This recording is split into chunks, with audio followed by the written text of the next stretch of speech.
اگلا سوال یہ ہے کہ ایک عورت کو زنا کا حمل ٹھہر گیا، اب وہ شرمندہ ہے، نادم ہے اور معاشرتی شرمندگی سے بچنے کے لیے اس حمل کو گرانا چاہتی ہے، کیا اس کی اسلام اجازت دیتا ہے یا نہیں دیتا؟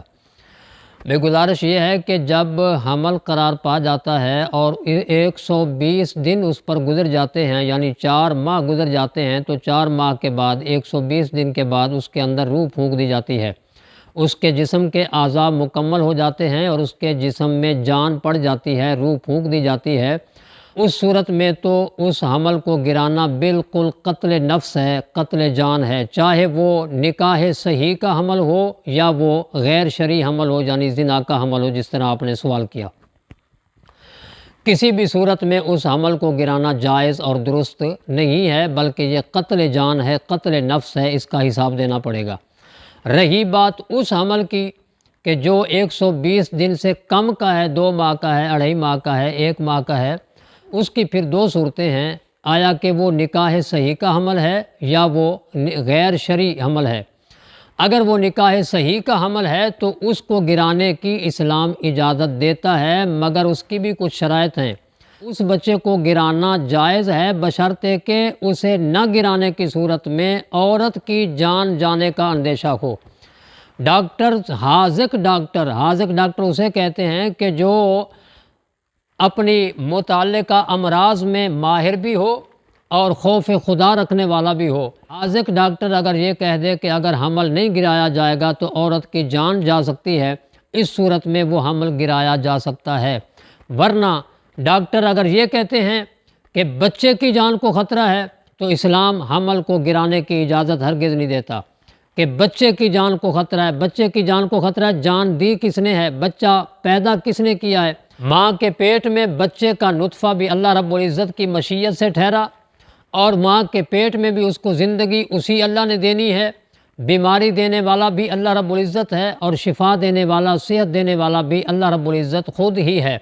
تو اللہ رب العزت کے سپرد کر دیں یہ معاملہ۔ اس حمل کو ڈاکٹر کے کہنے پر گرانے سے قتل جان کا گناہ تو اگرچہ نہیں ہوگا، کیونکہ اس میں ابھی جان نہیں پڑی، اس میں ابھی روح نہیں پھونکی گئی، قتل جان کا، قتل نفس کا گناہ تو نہیں ہوگا، لیکن پھر بھی یہ جائز نہیں ہے کہ جسے اللہ رب العزت پیدا فرمانا چاہتا ہے، آپ اللہ رب العزت کی مشیت کے آگے رکاوٹ بنے، اس حمل کو نہ گرایا جائے۔ رہی بات غیر شرعی حمل، وہ 120 دن کے اوپر کا ہے تو قتل نفس ہے، قتل جان ہے۔ اگر وہ 120 دن سے کم کا ہے تو بھی اس حمل کو نہ گرایا جائے۔ جو عذر بیان کیا جاتا ہے کہ اگر اس حمل کو نہیں گرائیں گے تو عورت کے لیے شرمندگی کا سبب بنے گا، عورت کے لیے شرمساری کا سبب بنے گا، بھی عورت کے لیے اس وقت شرمندگی نہیں ہو رہی تھی جب اس نے اپنی عزت کسی دوسرے کے سامنے رکھ دی، جب وہ ایک بدفعلی کا ارتکاب کر رہی تھی، اسلام کے آئین کی دھجیاں اڑا رہی تھی، اس وقت اس کو شرمندگی نہیں ہوئی، ندامت نہیں ہوئی، اور اب اسے شرمندگی ہونا محسوس ہو گئی ہے جب معاشرتی وقار اس کا کھونے لگا ہے۔ اور دوسری بات یہ ہے کہ حضور نبی کریم صلی اللہ علیہ وآلہ وسلم کی بارگاہ اقدس میں غامدی قبیلہ کی ایک عورت پیش کی گئی جس کو زنا سے حمل ٹھہرا تھا۔ حضور نبی کریم صلی اللہ علیہ وآلہ وسلم نے اسے فرمایا کہ تو واپس چلی جا، جب بچے کی ولادت ہو جائے گی تب تجھے سنگسار کیا جائے گا۔ سنگسار کی سزا یعنی رجم کی سزا نبی کریم صلی اللہ علیہ وسلم نے جو سنائی، قرآن کریم نے یہ سزا شادی شدہ زانیہ عورت کی مقرر کی ہے اور مرد کی مقرر کی ہے۔ اس سے معلوم ہوا کہ وہ عورت شادی شدہ تھی، شادی شدہ ہونے کے باوجود کسی سے بدفعلی کی، اس کے نتیجہ میں یہ حمل ٹھہرا۔ تو نبی کریم صلی اللہ علیہ وآلہ وسلم فرما سکتے تھے کہ بھئی اس حمل کو گرا دو، یا اس حمل کے ہوتے ہوئے اس کو حد لگا دو، اس کو سنگسار کر دو۔ حضور نبی کریم صلی اللہ علیہ وآلہ وسلم نے اسے واپس بھیج دیا کہ اس بچے کا کوئی قصور نہیں ہے، جرم تیرا ہے، سزا اسے نہ دی جائے۔ اگر تجھے حمل کے دوران سنگسار کیا جائے گا تو بچے کی جان چلی جائے گی، اس بچے کی ولادت تک تجھے سنگسار نہیں کیا جائے گا۔ اور اس واقعہ کے بعد پھر یہ اصول بنا دیا گیا، اگر حاملہ عورت پر حد لگتی ہو تو اس پر حد جاری نہ کی جائے تا وقت کہ اس کا بچہ جنم لے لے۔ تو وہ عورت واپس چلی گئی، جب بچے کی پیدائش ہو گئی واپس آئی، حضور نبی کریم صلی اللہ علیہ وآلہ وسلم نے اس بچے کو روتا ہوا دیکھا تو آپ نے فرمایا کہ بچے کی پرورش کے لیے ماں کی اس کو ضرورت ہے، ابھی یہ ماں کا محتاج ہے، ابھی بھی اس کو واپس لے جاؤ، اس کو دودھ پلاؤ، جب یہ کھانے پینے کے قابل ہو جائے پھر آنا تجھ پہ ہاتھ جاری کریں گے۔ وہ پھر عورت تیسری مرتبہ جب بارگاہ رسالت مآب میں حاضر ہوئی تو بچے نے روٹی کا ٹکڑا اپنے ہاتھوں میں پکڑا ہوا تھا۔ حضور نبی کریم صلی اللہ علیہ وآلہ وسلم نے وہ بچہ کسی صحابی کے سپرد کر دیا کہ آج کے بعد اس کی پرورش تو نے کرنی ہے، اور اس عورت کے بارے میں حکم فرمایا کہ اسے زمین کے اندر دھنسا کر سینے تک زمین کے اندر گاڑ کر اس کو پتھر مارو۔ تو اس عورت کو سنسار کیا گیا بچے کی ولادت کے بعد۔ حضور نبی کریم صلی اللہ علیہ وآلہ وسلم نے اس حمل کے ہوتے ہوئے عورت کو سنسار نہیں کیا۔ آپ بتائیں، جو عورت اپنے اوپر حد جاری کروانے کے لیے، حد لگوانے کے لیے آئی تھی اور پورے معاشرے کے سامنے اس کا گناہ کھل چکا تھا کہ زنا کا حمل ہے اور اب یہ حد لگوانے جا رہی ہے، اس کی فیملی کو نہیں پتا تھا کہ ہماری بیٹی یا بہن یا ماں نے کون سا جرم کیا ہے، اسے معاشرے میں شرمندگی نہیں ہو رہی تھی یا وہ توبہ نہیں کر رہی تھی۔ بعض علماء نے یہ فرمایا کہ اگر وہ توبہ کرے، پکی توبہ، سچی توبہ کرے تو پھر وہ حمل کو گروا سکتی ہے۔ تو میری گزارش یہ ہے کہ توبہ کرنے والا تو چند آنسو بہا کر توبہ کرتا ہے، جبکہ حد جاری کروانے والی یہ عورت بارگاہ رسالت مآب میں اپنی جان قربان کرنے کے لیے حاضر ہو گئی تھی، کیونکہ اسے پتا تھا کہ جب مجھ پر حد جاری کی جائے گی، مجھے سنسار کیا جائے گا، میری جان چلی جائے گی۔ جو جان دے رہی ہے اللہ رب العزت کے عذاب سے بچنے کے لیے، اخروی عذاب سے بچنے کے لیے، وہ اپنی جان دے رہی ہے، اسے حمل گرانے کی اجازت نہیں دی گئی یا حمل کے دوران اس کو حد جاری نہیں کی گئی۔ تو جو چند آنسو بہا کر اللہ رب العزت کی بارگاہ میں توبہ کرنا چاہتی بھی ہو، اسے کیسے اجازت دی جا سکتی ہے؟ اور دوسری بات یہ بھی کہا گیا کہ اسے یہ اندیشہ ہو کہ میرے خاندان کے لوگ غیرت کے نام پر مجھے قتل کر دیں گے، وہ عورت بھی حمل گروا سکتی ہے۔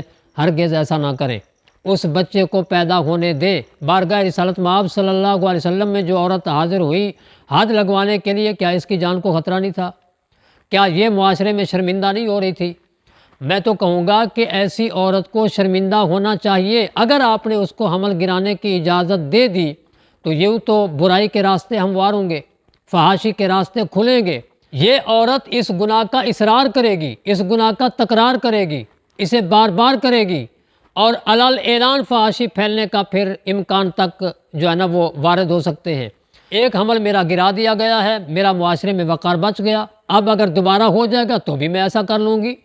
تو برائی کا راستہ کھلا یا رکا؟ اگر اسے شرمندہ کریں گے، وہ معاشرے میں شرمندہ ہوگی تو آئندہ یہ بھی نہیں کرے گی، آنے والی نسلوں کو بھی یہ پیغام پہنچے گا کہ اگر ہم نے ایسی جرم کا ارتکاب کیا تو ہمیں اس قسم کی شرمندگی اٹھانا پڑے گی۔ یہ جرائم کا خاتمہ یوں ہوگا اگر اس کو شرمندہ کیا جائے۔ ہاں، اگر اس کا حمل گرا دیا گیا تو پھر جرائم کا خاتمہ نہیں ہوگا، یوں جرائم جنم لیں گے، جرائم کا اضافہ ہوگا، بالخصوص اس زنا جیسے جرم میں اضافہ ہوگا۔ لہٰذا اس صورت میں اس کو حمل گرانے کی اجازت نہ دی جائے، کیونکہ جو کام برائی اور فحاشی کے عام ہونے کا سبب اور ذریعہ بنتا ہو، اسلام اس کام کرنے کی اجازت نہیں دیتا۔ زانیہ عورت کے حمل کو گرانا، یہ اسے زنا پر مصر کرنے کی اور زنا پر قائم رکھنے کا گویا کہ راستہ دیا جا رہا ہے، اس کو یہ سبب مہیا کیا جا رہا ہے، اس کو وسیلہ اور سہولت مہیا کی جا رہی ہے۔ آپ دیکھیں، ایک آدمی سفر پہ جاتا ہے، اس کے لیے اسلام نے اجازت دے رکھی ہے کہ 4 رکعت والی نماز قصر پڑھے گا۔ اسی طرح رمضان المبارک میں اگر سفر کو جا رہا ہے، اسلام نے اجازت دی ہے کہ روزے کی رخصت ہے، جب سفر سے واپس آئے گا رمضان المبارک کے بعد وہ اس روزے کی 1 ہے، 2 ہے، 3 روزے جتنے بھی رہ گئے ان کی قضا رکھے گا۔ میں یہ پوچھنا چاہتا ہوں، کیا اس سفر میں قصر نماز کی اور روزے کی رخصت کی ہر مسافر کو اجازت ہے؟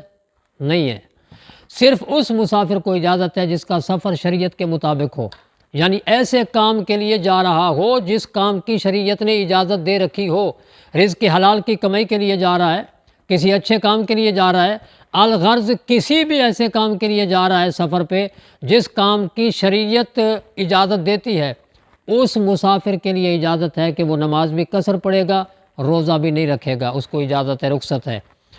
لیکن اگر کوئی بندہ گناہ کے لیے سفر کر رہا ہے تو اس کو قصر نماز کی بھی اجازت نہیں ہے، روزہ سے بھی اس کو رخصت نہیں ہے۔ کیوں؟ کہ اس کے سفر کا سبب نیکی نہیں، اس کے سفر کا سبب برائی ہے، اس کے سفر کا سبب معصیت ہے، اس کے سفر کا سبب گناہ ہے، تو اسلام اس کام کی اجازت ہرگز نہیں دیتا جو مزید برائیوں کا، مزید گناہوں کا، مزید معصیت کا سبب اور ذریعہ بنے۔ لہٰذا زانیہ حاملہ عورت کا حمل گرانے کی اجازت نہ دی جائے، اسے شرمندہ ہونے دیں تاکہ جرائم کا خاتمہ ہو۔ اللہ رب العزت ہمیں ہدایت کاملہ عطا فرمائے۔